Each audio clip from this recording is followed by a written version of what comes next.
매수자분이 네. 첫 손님이었거든요. 네. 근데 그분이 이제 보자마자 마음에 들었던 거죠.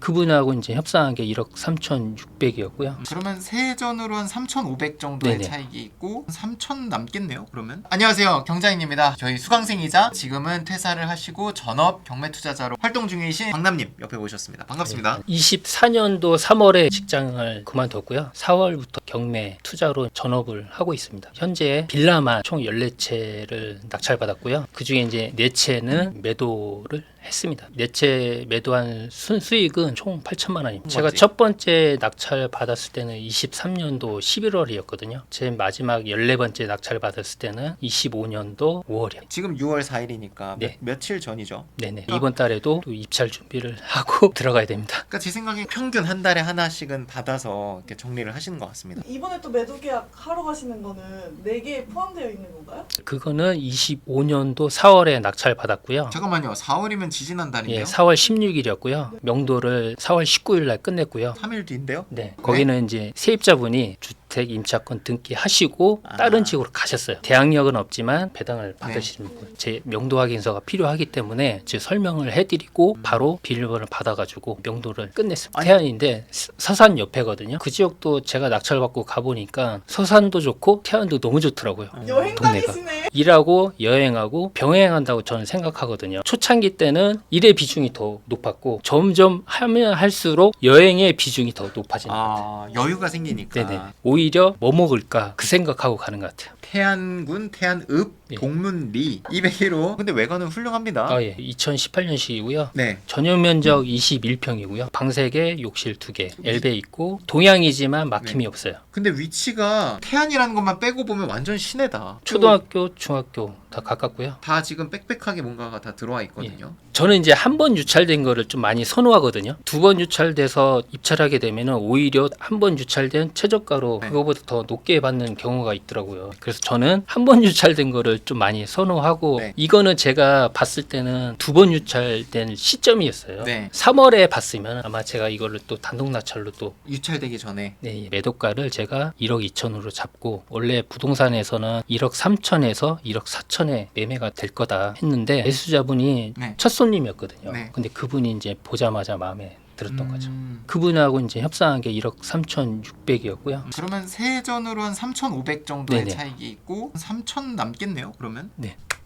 훌륭합니다. 지금 다주택자인 포지션 상황에서 뭐 어려움이라든지 없으셨는지 싶습니다. 지금 한 1년 반 정도 하다 보니까 저는 그게 익숙해졌어요. 크게 지금 현재는 그리 어려움은 없는 것 같아요. 그리고 지금 최근에 또 2억 이하까지 완화가 됐잖아요. 지방은. 예, 지금 아파트를 보고 있는데 네. 보다 보니까는 오히려 지금 빌라가 수익률이 더 좋기 때문에 대출 이자가 확실히 적으니까. 그렇죠. 한 달 이자가 3, 40밖에 안 되기 때문에 크게 부담이 없거든요. 그래서 아까도 뭐 1년, 2년이 걸려도 괜찮다고 예, 하신 게 3, 4년 있어도 버틸만 하거든요. 광남님은 이제 지방에 직접 입찰도 가시고 조사도 직접 가시는 걸 보면서 하루 일과가 좀 궁금합니다. 먼저 인천 지역, 경기 지역, 전국 네. 3개 분류를 하고요. 네. 그다음에 감정가는 2억으로 잡고요. 유찰 횟수 음. 1회. 인천이 없으면 그다음 네. 경기 없으면 이제 전국으로 보고요. 네. 이게 다 없다 그러면은 유찰 2회로 넘어가거든요. 그 하루에 있는 거는 제가 볼 수 있는 건 다 보거든요. 거기서 만약에 제가 마음에 들어서 입찰하는 게 있다면 바로 세팅을 해요. 그 부동산에 연락해서 시세 조사하고요. 바로 입찰가를 정해요. 그 수익 분석을 해서 정하고 그 다음 날이 똑같이 해요. 2주 동안에 입찰할 거를 만들어놔요. 그러고 나서 입찰을 가죠. 해당하는 일에. 네. 폐차라면 이제 그 다음 거 가고 또 폐차라면 또 그 다음 거 하고 이제 낙찰 받았다. 그러면 이제 명도 작업이 들어가고 임장은 안 가지만 제가 준공된 지 10년 이내 물건만 보거든요. 그리고 이제 손품으로도 다 확인할 네. 수 있기 때문에 저 같은 경우는 입찰가 선정할 때 수리비를 2,300만 원을 더 추가를 해요. 그러면 지금 단기 매도를 벌써 5건을 하셨고요. 그 노하우가 좀 궁금하긴 합니다. 단계별로 좀 나눴거든요. 수리를 하면서 이 정도면은 괜찮겠지, 이 정도면 괜찮겠지가 아니라 수리 끝나고 나서 아 내가 이 집에서 살고 싶다라는 생각이 들었을 때 그러면은 매도가 잘 되더라고요. 왜냐면 실입주자들은 되게 꼼꼼하게 예, 보니까 사소한 것까지 다 수리를 다 해놔야 되거든요. 그 다음에 이제 수리가 끝나면은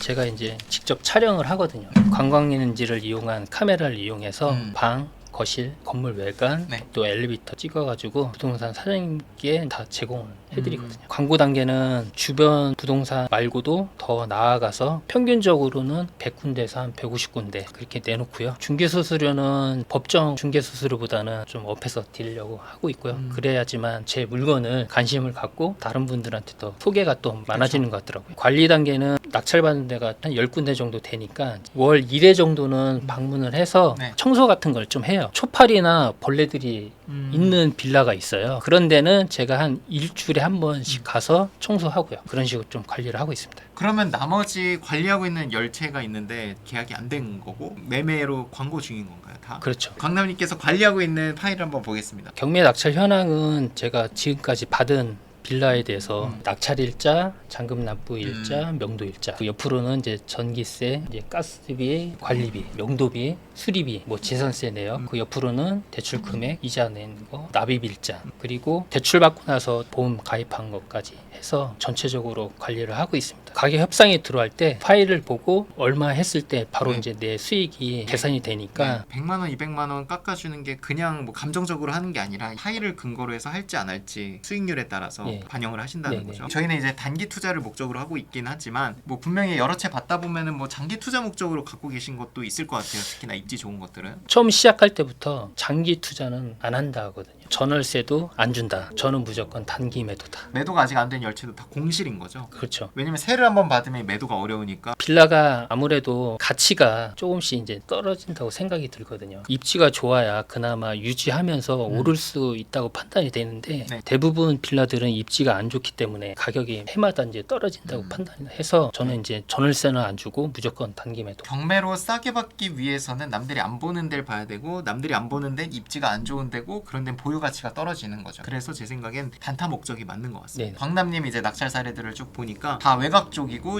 지방이고 인구수가 좀 줄어드는 지역들이 많아요. 그런 데는 보유 가치가 현저히 떨어질 수밖에 그렇죠. 없죠. 공실 상태로 두고 대출이자나 이런 게 계속 나가실 텐데 뭐 불안하시거나 언제까지고 이게 안 팔릴까 이런 걱정은 없으세요? 솔직히 말씀드리면은 전혀 불안한 건 없고요. 3년 정도 안 팔려도 걱정이 안 되고요. 그 전제는 싸게 받았다는 전제가 있었기 때문에 제가 이제 버틸 수가 있는 거죠. 그리고 열채 중에 가장 오래 지금 안 팔리고 있는 게 몇 개월 정도? 1년 정도 홍성이 있고요. 분양가는 1억 8천이었어요. 제가 낙찰받은 거는 1억 8백이었거든요. 지금 제가 내놓은 거는 1억 6천이요 내놨고요. 홍성 지역에서는 제일 좋은 빌라거든요. 20년식에다가 남양에다가 네. 4층이지만 뭐 엘베도 있고 면단이기 때문에 수요는 없지만 분명히 나중에 찾는 분이 있을 거라고는 판단이 됩니다. 앞으로의 어떤 계획들이 궁금합니다. 비슷한 물건들을 보실 건지. 투자 방식은 네. 지금처럼 똑같이 할 거고요. 경매 투자가 한 70살까지는 할 거거든요. 70살까지 할 수 있다는 일 자체가 너무 일단은 감사한 거고요. 네. 매월 500만 원씩 현금 흐름을 만들려고 하고 있거든요. 그 현금 흐름이 단타 매도로만 월세 받는 게 아니라. 지금 올해는 7월 달까지 지금 마쳤고요. 지금 현재 부동산 정책이 똘똘한 한 채로 계속 유지가 된다고 하면은 2030년쯤에는 제 부동산을 다 팔아가지고 네. 강남 아파트에 경매 투자를 경매 한 번 한 사람은 1번 매수로 잘 못 사요. 경매를 다른 학원에서 배우셨거나 경험해 보신 적이 있으신가요? 전혀 없고요. 이치스쿨이 처음입니다. 대표님께서 처음 강의하신 거 그대로 그냥 하고 있기 때문에 대표님한테 너무 감사하게 생각하고 있습니다. 제가 감사합니다. 저는 태안이나 이런 데를 가르친 적은 없지만 그래도 방법은 전국어로 통용이 되는 예. 거니까 그걸 가지고 다양한 지역에서 성과를 만들어 주셔서 제가 또 광남님 얘기를 다른 이제 교육생분들 지방 고민하실 때 좀 얘기를 해드릴 수 있을 것 같습니다. 네, 너무 수고하셨습니다. 감사합니다. 고생하셨습니다.